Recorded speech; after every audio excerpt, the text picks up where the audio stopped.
tüm işçileri, emekçileri, inşaat işçilerini, atanamayan öğretmenleri, yoksulları 1 Mayıs'ta saat 10'da Musa Anter Barış Parkı'na bekliyoruz.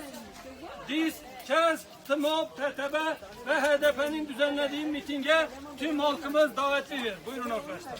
Kerem Parkı'ya madat ketli mitingi konserciye hem ben de var. Kerem var ne mitinge kalkıyorum. Gelin bu haksız düzene karşı, haramilerin düzenine karşı sesimizi yükseltelim. HDP Vanil Örgütü, KESK Şubeler Platformu, DİSK Genel İş.